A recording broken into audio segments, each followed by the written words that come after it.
আজকের এই সাধনপুর মাঠের ঐতিহাসিক জনসভা প্রমাণ করছে 4 তারিখে আমডাঙ্গার বিধায়ক হিসাবে বিশ্বজিৎ মাইতির নাম আমডাঙ্গায় লেখা হয়ে গেছে। মমতা ব্যানার্জির সমাবেশের দ্বিগুণ লোক হয়েছে, এখনো এর দ্বিগুণ লোক রাস্তায় আছে। তৃণমূলের ঘুঘুর বাসা ভেঙে দেয়া হবে, আজকের এই সমাবেশ থেকেই ভেঙে দেয়া হবে। এই আমডাঙ্গার মাঠে সেখানে যখন ওই তৃণমূলের কর্মী সভা হচ্ছিল, সেখানে আমাদের যিনি এমএলএ রয়েছেন তিনি উঠে বলছিলেন আমি তো আমডাঙ্গায় উন্নয়ন করেছি নতুন করে, আর কাসেম সিদ্দিকী কি উন্নয়ন করবে। তখন এমএলএর হাত থেকে মাইক্রোফোন কেড়ে নেওয়া হয়েছে। তৃণমূল নেতারা মেরে ঠোঁট ফাটিয়ে দিয়েছে। আর যখন কাসেম সিদ্দিকীকে বলা হচ্ছে কি ঘটনা ঘটেছে, উনি বলছেন আইএসএফ আর বিজেপি মিলে আমাদের সবাই আক্রমণ করেছে। পার্থ ভৌমিককে আমডাঙ্গার মানুষ জিতিয়েছিল, ব্যারাকপুরের মানুষ জিতিয়েছিল। পার্থ ভৌমিককে জেতার পরে আর আমডাঙ্গায় দেখা যায়নি। আবার উনি আসছেন নতুন করে আমডাঙ্গায় সন্ত্রাস করতে আসছেন, নতুন করে আবার কাসেম সিদ্দিকীকে জেতানোর দায়িত্ব নিয়েছেন পার্থ ভৌমিককে বয়কট করতে হবে। 1 টাকার কাজ উনি আমডাঙ্গায় করেননি এমপি হওয়ার পর থেকে, তাই পার্থ ভৌমিক আমডাঙ্গায় আসলে তাকে তাড়া করতে হবে। তোমরা পুষে রেখে দিয়েছো এই নবান্ন কোম্পানি। তোমাকে বলছি, তোমার মাথা থেকে পায়ের নখ পর্যন্ত তোমার পাশে যারা আছে, ওপর থেকে নিচে পর্যন্ত চোর চোর চোর চোর। যে কথা আমাদের বলা সে কথা আমডাঙ্গার তৃণমূল প্রার্থী বলে দিয়েছেন, নতুন করে আর বলার কিছু নেই। আজকের এই সাধনপুর মাঠের ঐতিহাসিক জনসভা প্রমাণ করছে 4 তারিখে আমডাঙ্গার বিধায়ক হিসাবে বিশ্বজিৎ মাইতির নাম আমডাঙ্গায় লেখা হয়ে গেছে। মমতা ব্যানার্জির সমাবেশের দ্বিগুণ লোক হয়েছে, এখনো এর দ্বিগুণ লোক রাস্তায় আছে, তারা আসছে। আর আমার দলের চেয়ারম্যান আর কিছুক্ষণের মধ্যে আমডাঙ্গায় আসছেন। যারা আমাদের কর্মীদের, বামফ্রন্টের কর্মীদের গ্রামে গ্রামে বুথে বুথে এখনো হুমকি দিচ্ছেন, এখনো পুলিশ প্রশাসন যেভাবে তৃণমূলের হয়ে কাজ করার চেষ্টা করছেন, আমার দলের কর্মীদের, বামফ্রন্টের কর্মীদের মিথ্যা কেস দিয়ে, অপবাদ দিয়ে থানায় বসিয়ে রাখছেন, আটক করছেন, 107 কাটছেন, মামলা করছেন। তাদেরকে বলবো সাবধান হয়ে যান। আমার দলের চেয়ারম্যান আর কিছুক্ষণের মধ্যে আমডাঙ্গায় আসছেন, তৃণমূলের ঘুঘুর বাসা ভেঙে দেয়া হবে, আজকের এই সমাবেশ থেকেই ভেঙে দেয়া হবে।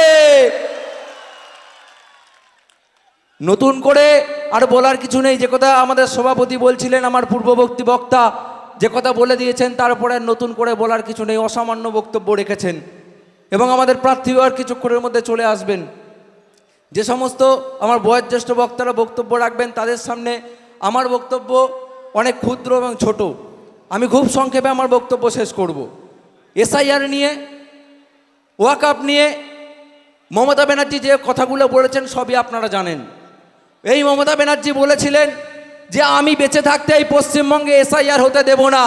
আর এই সাধনপুর মাঠ সাক্ষী রয়েছে যে মমতা ব্যানার্জি এখনো বেঁচে আছে এবং এসআইআর হয়ে গেছে। মমতা ব্যানার্জি বলেছিলেন যে ওয়াকআপ বিল আমি পশ্চিমবঙ্গে লাগু হতে দেব না।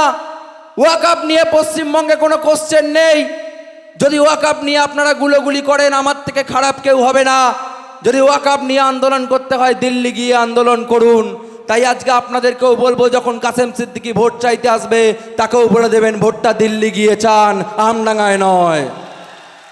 আজকে এই পশ্চিমবঙ্গ সরকারের আমলে যেভাবে শিক্ষা ব্যবস্থার উপরে আক্রমণ করা হয়েছে, যেভাবে কলেজে কলেজে, স্কুলে স্কুলে শিক্ষকদের, প্রফেসরদের অনুপস্থিতি, চাকরিতে দুর্নীতি, শিক্ষক নিয়োগে দুর্নীতি করা হয়েছে, আজকে তার বিরুদ্ধে নওশাদ সিদ্দিকী আওয়াজ তুলেছেন, তার বিরুদ্ধে বামফ্রন্ট আওয়াজ তুলেছে, আইএসএফ আওয়াজ তুলেছে। আওয়াজ তুলতে গিয়ে তাকে কখনো মার খেতে হয়েছে, কখনো তাকে 42 দিন জেল কাটতে হয়েছে। এই মুহূর্তে আমার চেয়ারম্যান যেখানে র্যালি করছেন, সেখানেও তার উপর আক্রমণ করার চেষ্টা করেছে তৃণমূল বাহিনী। তিনি সমস্ত আক্রমণকে প্রতিহত করে তার মেরুদণ্ড বিক্রি করেননি। তিনি কাসেম সিদ্দিকী নন, তিনি নওশাদ সিদ্দিকী, আমাদের আইকন, এই পশ্চিমবঙ্গের আইকন। আজকে আমার দলের চেয়ারম্যান, তাকে কখনো দাগিয়ে দেওয়া হচ্ছে বিজেপির দালাল, কখনো তাকে বলা হচ্ছে মুসলমানদের নেতা। তৃণমূল কি অপপ্রচার করবে তারা ঠিক করে উঠতে পারছে না। একবার এক এক রকম কথা, মিথ্যার পর মিথ্যা। যেমন মমতা ব্যানার্জি মিথ্যার পর মিথ্যা বলেন, তেমনি আমাদের প্রার্থী তো বলেইছেন মমতা ব্যানার্জি যদি বলে আমি আগুনে ঝাঁপ দেবো, সুতরাং তিনিও মমতা ব্যানার্জির মতো মিথ্যা কথা শুরু করেছেন। এই আমডাঙ্গার মাঠে সেখানে যখন ওই তৃণমূলের কর্মী সভা হচ্ছিল, সেখানে আমাদের যিনি এমএলএ রয়েছেন তিনি বলছিলেন আমি তো আমডাঙ্গায় উন্নয়ন করেছি, নতুন করে আর কাসেম সিদ্দিকী কি উন্নয়ন করবে। তখন এমএলএর হাত থেকে মাইক্রোফোন কেড়ে নেওয়া হয়েছে। তৃণমূল নেতারা মেরে ঠোঁট ফাটিয়ে দিয়েছে। আর যখন কাসেম সিদ্দিকীকে বলা হচ্ছে কি ঘটনা ঘটেছে, উনি বলছেন আইএসএফ আর বিজেপি মিলে আমাদের সবাই আক্রমণ করেছে।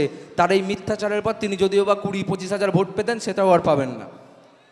উনি বলছেন না যে আমার এখানে আইএসএফের সঙ্গে কোনো প্রতিদ্বন্দ্বিতা নেই, আমার প্রতিদ্বন্দ্বিতা এখানে বিজেপির সঙ্গে। ঠিকই বলেছেন, কারণ উনি জানেন এখানে আইএসএফ জিতে যাচ্ছে, প্রথম হচ্ছে, আর ওনার আর বিজেপির তৃণমূল আর বিজেপির সঙ্গে প্রতিদ্বন্দ্বিতা কে সেকেন্ড হবে আর কে থার্ড হবে সেই নিয়ে।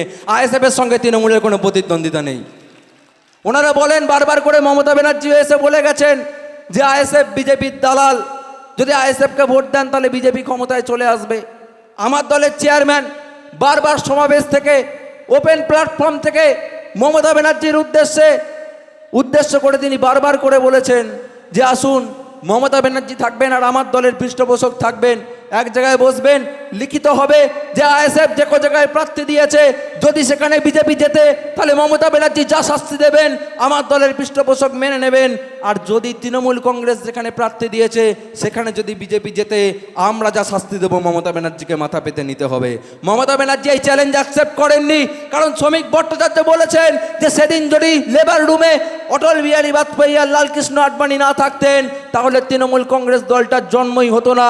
এখান থেকেই পরিষ্কার তৃণমূল কংগ্রেসের জন্ম হয়েছে বিজেপির গর্ব থেকে। তাই বিজেপির সবচেয়ে বড় দালাল মমতা ব্যানার্জি আর তৃণমূল কংগ্রেস, সেটা আজকে মানুষের কাছে পরিষ্কার। তাই আসন্ন বিধানসভা নির্বাচনে আগামী 29 তারিখ খাম চিহ্নে আপনাদেরকে ভোট দিতে হবে। এই রাখানা সিনিয়র মাদ্রাসায় আমরা আলিয়া বিশ্ববিদ্যালয়ের ক্যাম্পাস করব। আমরা আগের দিন মমতা ব্যানার্জি এসে বলে গেছেন উনি নাকি 100 বেডের হাসপাতাল করবেন আমডাঙ্গায় আর দত্তপুকুরে। এতদিন কোথায় ছিলেন? আমরা যখন এই দাবি তুলেছি যে আমডাঙ্গায় আমাদের গ্রামীণ হাসপাতালকে আমরা সুপার স্পেশালিটি হাসপাতাল করব, আমরা দত্তপুকুরে হাসপাতাল করব, আমরা দত্তপুকুরের বুকে জেনারেল ডিগ্রি কলেজ করব, তখন ওনার মনে পড়েছে এই সমস্ত কথা বলতে হবে আমডাঙ্গায় গিয়ে। ওনাকে এখান থেকে প্রশাসনিক কর্তারা রিপোর্ট পাঠিয়েছেন, আপনি আমডাঙ্গায় গিয়ে এই প্রতিশ্রুতিগুলো দিন। তাই উনি এসে প্রতিশ্রুতি দিয়ে গেছেন। ওনার মিথ্যা প্রতিশ্রুতিতে আর আমডাঙ্গার মানুষ ভুলবে না। পার্থভৌমিককে আমডাঙ্গার মানুষ জিতিয়েছিল, ব্যারাকপুরের মানুষ জিতিয়েছিল। পার্থভৌমিককে জেতার পরে আর আমডাঙ্গায় দেখা যায়নি।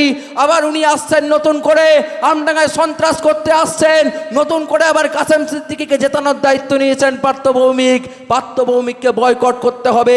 1 টাকার কাজ উনি আমডাঙ্গায় করেননি এমপি হওয়ার পর থেকে। তাই পার্থভৌমিক আমডাঙ্গায় আসলে তাকে তাড়া করতে হবে, সেই ব্যবস্থাও আমডাঙ্গার সাধারণ মানুষকে করতে হবে। এই কথা বলে আগামী 29 এপ্রিল বামফ্রন্ট সমর্থিত আইএসএফ প্রার্থী বিশ্বজিৎ মাইতিকে ইভিএমের 8 নম্বর বোতামে খাম চিহ্নে ভোট দেওয়ার আহ্বান জানিয়ে আমি আমার বক্তব্য শেষ করছি। সকলকে সংগ্রামী অভিনন্দন।